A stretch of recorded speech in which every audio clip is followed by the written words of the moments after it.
في واحد من المتابعين كتب لي: وش اللي مخليك تستمر في هذا المجال أو في المجال هذا؟ اللي بيخليني أستمر في المجال هذا لأن عارف إن أنا في يوم من الأيام راح أجي يعني المحتوى هذا يشهر.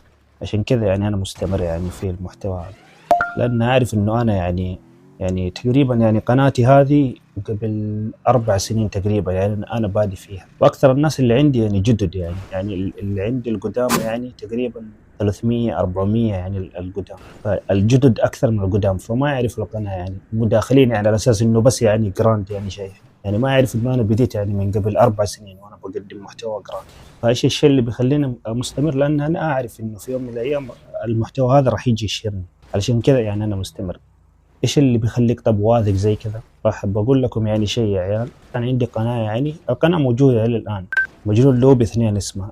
جيت يعني وإيش اسمه، قلت يعني خلينا أغير، بدل ما يعني جراند، بدل ما عندي محتوى جراند يعني في القناة الأولى، خلينا أنوع في في القناة الثانية. فإيش جيت ونزلت، يعني في ناس يعني في اليوتيوب يعني منزلين يعني قصص نايف حمدان مع صوت المكيف للنوم. فإيش يعني شفت المحتوى هذا يعني الناس يعني بيحبوه يعني بيتفرجوه كذا. فايش قلت خليني اجرب يعني انزل يعني قصه واشوف.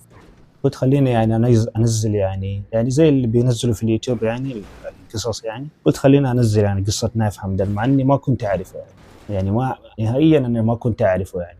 فايش قلت خليني انزل يعني قصص نايف حمدان يعني. فايش نزلت عندي يعني في القناه ثانيه، يعني اول مقطع نزلته يعني ضرب، يعني جاب تقريبا 40,000 مشاهده ولا شيء زي كذا. بعدين نزلت مقطع ثاني جاب تقريبا كم 200,000 مشاهدة تقريبا جاب، ونايف حمدان يعني طلع وتكلم، وهذا هو المقطع يعني قدامكم. جزاكم الله خير. اليوم ان شاء الله عندنا قصه يا اخوان، بس قبل القصه مرات يطلع لي في اقتراحات اليوتيوب مقاطع اسمها تجميع قصص نايف حمدان هاشتاج نوم كذا، امر الله يعني 5 ساعات 6 ساعات، بعضهم يحط الشاشه سوداء عشان ما تشوف وجهي حتى، يعني تدخل تلقى المقطع مشاهداته واجد ومدور ردود الناس ركود يعني قرار انك تنام على صوتي هو قرار حزين يعني، بس احنا ما ندري شو الظروف اللي صارت لك العاطفيه اللي وصلتك للمرحله دي. بس وانا اتمشى في المقاطع لقيت المقطع ده، يعني نايف حمدان مع صوته مكيف للنوم، حاط لك يعني هو مهيئ لك الجو العام، هو يبيك ده 3 ساعات كاتب للنوم، يعني هو يانسون حاط هنا انك تنام.